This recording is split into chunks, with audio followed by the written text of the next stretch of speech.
Salut à tous et bienvenue dans l'hebdo. Aujourd'hui, on va faire un petit récap un peu du Vape Expo. On va commencer par les liquides. Donc, il y a 4 nouveautés dans la gamme Nox de chez Josh Noah en 50 et en 30 ml et en concentré. Le Uxul, crème de macadamia, noix de pécan. Le Nahu, qui est un coco amande vanille bourbon. Le Yaha, qui est un framboise japonaise. Et le Kali, qui est un ananas coco litchi. Il y a aussi 4 gourmands dans la gamme Secret Garden. Le Zebra, qui est un caramel noisette. Le Léopard qui est un vanille caramel, le Éléphant qui est un vanille custard et le Lion ou le Lion qui est un crème de nougat. Voilà. On a reçu aussi les petits gars de chez Vampire Vape qui ont sorti des nouveautés, dispo en 100, 50, 10 ml et 30 ml concentrés. Donc il y a le Raspberry Ripple Ice Cream qui est une crème glacée coulis de framboise, le Pistachio Milkshake qui est un milkshake pistache, le Caramelized Banana Pancake qui est un pancake à la banane un petit peu caramélisé, et le caramel latte, qui est un café au lait avec du caramel. Chez Lips, on a enfin pu découvrir la Click One, la CLK One, la Click au Vape Expo. Donc il y a 8 saveurs à l'intérieur de la Click. C'est des cartouches de 2 ml qu'on vient insérer au centre d'une toute petite vape. Elle existe en noir ou en blanc. Il y a 500 mAh de batterie, un petit écran de charge avec les numéros pour le truc, pour la charge. Au niveau du prix, on est à 5,99 pour la batterie et 3,95 € par pod. Plutôt pas mal. Et toujours chez Lips, ils ont un petit peu rénové la chose avec la chose frappée, qui est une chose un peu remanipulée pour transformer le liquide gourmand du marché par une version qui se rapproche plus d'une glace gourmande. Donc un petit peu plus frais. Chez LVP T-Juice, on a eu 3 nouveautés saveurs. Donc chez T-Juice, le Sakura Dream, le Sunset Sorbet et le Pinky Pop, dont on a déjà un petit peu parlé.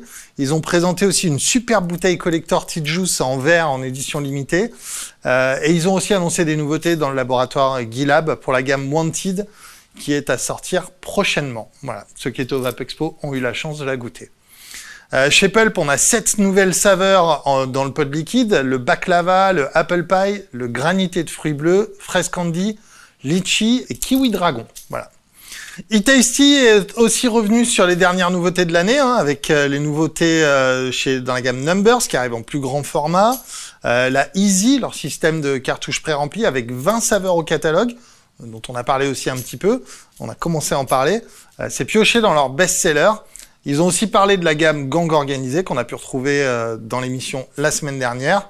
Ils ont parlé un petit peu de leurs nouveautés et si vous regardez l'interview, de ce qui arrive. Enfin, je voudrais faire un petit big up à Nathan qui est venu avec son énergie habituelle pour nous présenter ces 2 liquides menthe de Montréal original et sa petite collab en édition très limitée avec Protect qui est un classique turc bien typé avec un café noisette à découvrir pour ceux qui auront la chance de mettre la main dessus. On va passer au matériel maintenant. Chez Voopoo, on retrouve la Argus G3 1500 mAh, 5 à 30 watts avec un écran TFT, activation, désactivation manuelle, 3 thèmes et 2 animations, charge rapide 5 volts, 2 ampères, airflow réglable, gros hit de toute façon chez Voopoo et compatible évidemment avec les cartouches Argus. Chez Smoke, on a pu parler un peu de la Novo Eco, de la Novo SE, de la AirPen, de toutes les nouveautés dont on a déjà parlé dans l'émission. On a aussi pu voir la AirMate, qui est une sorte de petite box de 1500 mAh avec une petite vape détachable de 550 mAh à venir. Donc même système que ces box avec les petites powerbanks, c'était très cool.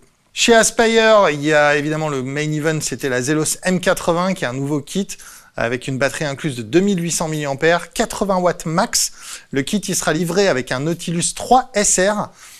Et d'ailleurs, cette box a gagné le prix de la meilleure box cette année au Vape Expo, mais on va y revenir. Kiwi est venu nous présenter la Kiwi Go Plus, une version de la Kiwi Go, avec la même autonomie, même compatibilité avec les cartouches Kiwi Go Plus, mais dans un format mini Kiwi. Très cool.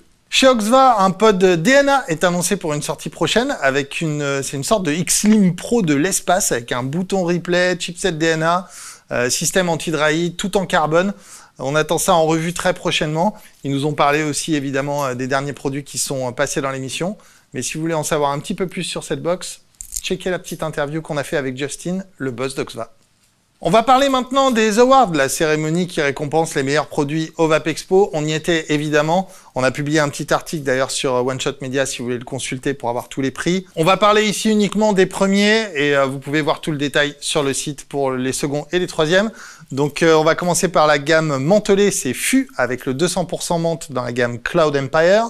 Pour les liquides gourmands, c'est le Crumbly Crush de T-Juice. Comme quoi, on avait raison. Le gagnant des classiques, c'est le McAllister de chez Curieux. Le gagnant pour les liquides boissons, c'est le Limo Frost Vape of Legend de l'Evest. Pour le meilleur pod, c'était le Aspire Pixo. Et pour le meilleur pod pré-rempli, c'était la Kiwi Go Plus. La meilleure box, comme on l'a dit dans cette édition, c'est l'Aspire Zelos M80. Pour le meilleur atto, c'est Voopoo qui remporte la palme avec le U-Force X-Tank. Et le meilleur modeur, c'était Enequadro Mods. Et enfin, oui, il faut bien qu'on parle de Vape Chef avec Pulp, qui a remporté cette superbe compétition qui a mis en lice beaucoup d'aromaticiens de toute la vape pour refaire un petit cocktail qui a été imaginé par Norbert Tarrer. Le tout a été animé par Norbert et par Philippe Risoli, rien que ça, que j'ai d'ailleurs eu la chance de recevoir dans le studio pour une petite interview. Vous pouvez la regarder. Je me suis fait très largement chambrer par Philippe Risoli, mais ça valait le coup. Et félicitations à Pulp pour avoir gagné cette compétition qui est un petit peu complexe. Il faut refaire une recette en 30 minutes. C'est pas vraiment simple à faire. Donc ça donnera évidemment lieu à la création d'un liquide issu de cette compétition et on a hâte de voir à la prochaine édition du Vape Expo l'année prochaine, du coup. On va finir cette édition avec un petit proverbe, une petite citation d'Alphonse Karr qui dit « Le vrai Parisien n'aime pas Paris, mais il ne peut vivre ailleurs ». C'est tout pour moi, je vous souhaite une très bonne semaine et je vous dis évidemment à lundi pour l'émission à 22 h sur la chaîne YouTube. Ciao, ciao.